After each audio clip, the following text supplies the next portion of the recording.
গোটা দেশ জুড়ে এবং রাজ্যে আজ পালিত হচ্ছে ঈদুল আজহা। আর ঈদুল আজহাকে কেন্দ্র করে সোনামুড়াতেও কিন্তু দেখা গেছে এক অন্য ছবি। সোনামুড়া মহকুমা জুড়ে পালিত হয়েছে সংখ্যালঘু সম্প্রদায়ের ত্যাগের উৎসব ঈদুল আজহা। সকাল থেকেই মহকুমা প্রতিটি মসজিদ এবং ঈদগাহে ঈদের নামাজ আদায় করতে দেখা যায় তাদের। বড়দের পাশাপাশি ছোটদের দেখা যায় ঈদের নামাজ আদায়ে অংশ নিতে।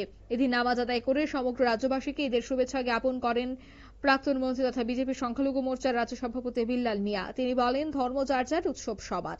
বিগত বছরগুলিতে ন্যায় এবং এবছরও সম্প্রীতির শহর তেলিয়ামুড়ায় শান্তিপূর্ণভাবেই ঈদ পালিত হবে বলে আশা ব্যক্ত করেন তিনি। এদিকে সোনামুড়া টাউন জামে মসজিদের সভাপতি অ্যাডভোকেট জসিম উদ্দিন ঈদের নামাজ আদায় শেষে সকলকে ঈদের শুভেচ্ছা জ্ঞাপন করেন। কে উঠে আসছে বিস্তারিত শোনাবো। আমি সোনামুড়া টাউন জামে মসজিদ মাদ্রাসার আমি সভাপতি।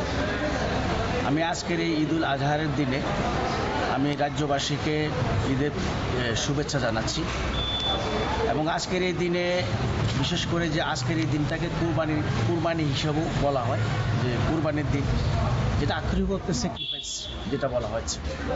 আজ এই স্যাক্রিফাইস শুধু এই বেসিসটা শুধু আমাদের দৈনন্দিন জীবনে চলার ক্ষেত্রে আমরা একে অন্যের প্রতি যে স্যাক্রিফাইস, এটাও শেখায় আমাদের যে প্রতিবেশীকে সহযোগিতা করা, যে দূরস্থ যারা আছে তাদেরকে সহযোগিতা করা, এই সমস্ত বিষয়গুলো আমাদেরকে এই আজকের এই দিনে, আজকের এই ঈদের কেন্দ্র করে সেগুলো আমাদেরকে, সেই মেসেজগুলো আমাদেরকে শেখানো। আমি অতটুকুই বলবো যে আজকে চতুর্দিকে কিছু বিভিন্ন মাধ্যমে যে কিছু কথাগুলো আসছে বা এইগুলো আসছে, আমরা আশা করব যে আজকের ঈদের দিনে সবাই যাতে এই ঈদ উৎসব আমাদের সাথে অনুপ্রাণিত হয়ে, মানে আমাদের সাথে যাতে সবাই মানে ঈদ অনুষ্ঠান উপভোগ করে, সবাই যাতে মানে একটা স্যাক্রিফাইস, যে স্যাক্রিফাইসটা যে মেসেজটা হচ্ছে সবার পক্ষ থেকে যাতে এই স্যাক্রিফাইসটা হয়, আর কোথাও যাতে কোনো ধরনের অপ্রীতিকর ঘটনা না শোনা যায়। গত বছর আমরা এক দুটা ঘটনা আমরা শুনতে পেরেছি, সে ধরনের কোনো ঘটনা যাতে না হয়।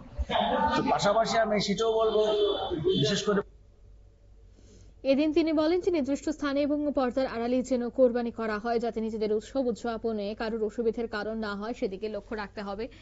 অন্যদিকে এই ঈদ সমগ্র রাজ্যে একটি শান্তির বার্তা বয়ে আনবে এবং ঈদ উৎসব উদযাপনে যেন কোনো অপ্রীতিকর ঘটনা না ঘটে, সেই বিষয়টাতেও প্রত্যেকে নজর রাখতে হবে বলে তিনি বার্তা দেন। নিয়ে নিচ্ছি ছোট্ট একটি বিজ্ঞাপন বিরতি, সঙ্গে থাকুন।